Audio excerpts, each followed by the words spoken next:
Assalamualaikum warahmatullahi wabarakatuh. Kamu mau jadi orang miskin? Saran saya jangan mau. Apalagi kalau gaji kamu itu UMR itu cuma 5,4 dan untuk DKI. Ya, tanggal 5 sudah koma, ya kan? Kalau bisa cari jalan bisnis atau apa gitu. Coba kalau tanggal 5 ya, emang bisa ngasih orang tua bayar listrik, bayar BPJS, terus nanti untuk makan siang di kantor lah bensinnya, lah untuk anak istrimu gimana? Nggak cukup toh, mendingan jual bubur. Tapi jual bubur juga nggak cukup.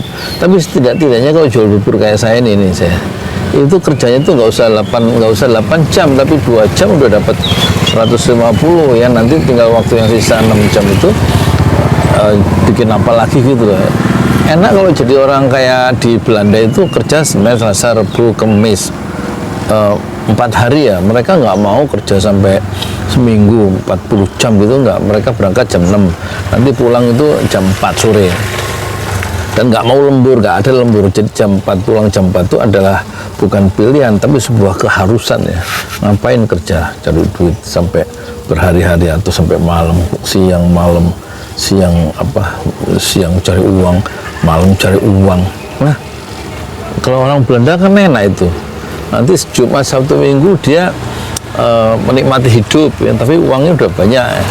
Kalau kita keluar dari rumah nggak jelas mau ke mana arahnya, ke kiri, ke kanan. Ada teman saya Pak Haikal, orang udah lama di Singapura, di Melbourne, kesini ke Parung ketemu anaknya sekolah SMA 2, cuman COVID dia kesini. Kalau di Melbourne, di Australia itu kita keluar rumah itu sudah jelas arahnya, dari rumah langsung ke kantor, ke tempat kerjaan. Nggak kayak orang Indonesia, dari keluar rumah itu nggak tahu kemana, nggak nyampe mana-mana, nanti pulang lagi nggak punya uang juga.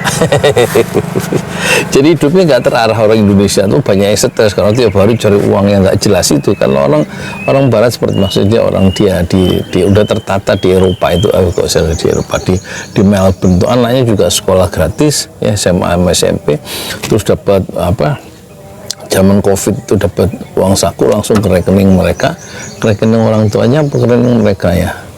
Kalau orang Indonesia ini banyak mati muda ya, kayak kamu itu siang malam cari uang nggak seberapa. Sebab dipikir lagi ya, rapihin sholatnya, udah habis itu cari uang sehebat-hebatnya, tapi ya jangan sampai meninggalin sholat. Ya kan? Kita kata-kata Ko Stephen itu, kita hidup hanya untuk menunggu waktu sholat. Nah, di antara sela-sela sholat yang 5 waktu itu, kita memperbaiki ekonomi. Nggak usah jadi PNS nanti pegawai negeri, nanti ikut larut dalam sistem yang korup, ya kan nggak bisa apa-apa. Tanda tangan dapat duit, sidang dapat duit, gitu. Nanti satu ruangan korupsi kita dapat duit, nggak bisa ngomong karena kita makan barang syubhat atau makan barang haram. Mendingan kita dagang apa, kayak dagang juga diatur waktunya. Jadi modal untuk maju, untuk berkembang itu adalah waktu ya, waktu yang diatur sendiri. Kalau bisa sih jangan hanya online aja ya. Sekarang ada affiliate ya, affiliate itu menjanjikan juga itu. Afiliator menjualin barang orang, jadi makelar lah. Kayak si Berto itu dapat 3M 1 bulan misalnya ya, satu bulan tuh ini loh, saat GMV nya kotornya, jadi 1 bulan tuh kalau 10% berarti dapat 300 juta bersihnya. Boleh juga itu diikuti jadi afiliator ya.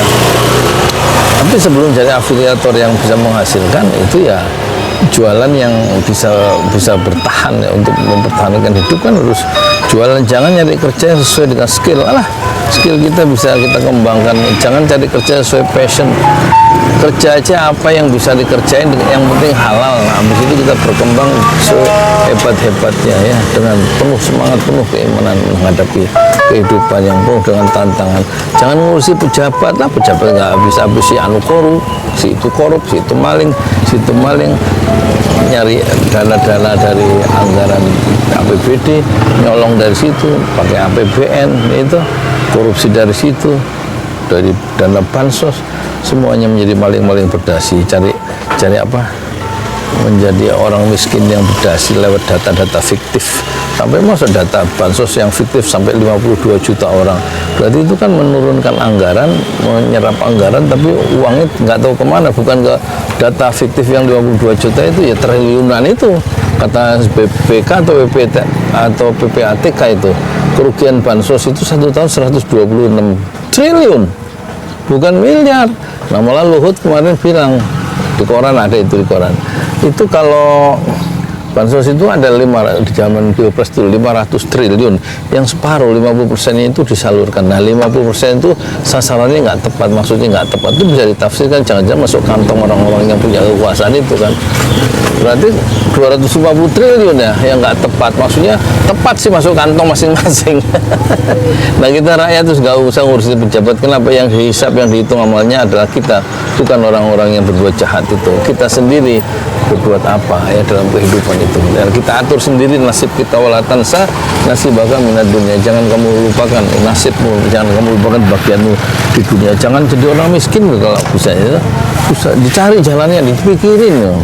Masa nggak pernah keliling dunia kayak saya seperti ini, udah 64 tahun, 14 hari, 64 tahun 14 hari, ke Mekah belum, ke Eropa belum, ke Asia belum, ke Amerika belum, ke Australia belum keliling dunia, cuma keliling Parung aja dan sekitarnya. Paling jauh ke Ciseeng, paling jauh ke Bambu Apus waktu kuliah sambil jualan donatas.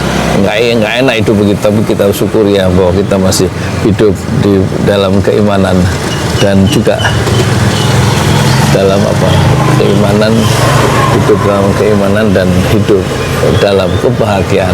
Rakyat berhak merawat kebahagiaannya sendiri kalau punya duit. Assalamualaikum warahmatullahi wabarakatuh. Saya Yudi Pramuka, tukang bubur ayam dari para YouTuber tertua di semesta Fasbir Sabran Jamilah. Bersabarlah dengan kesabaran yang indah. Assalamualaikum warahmatullahi wabarakatuh.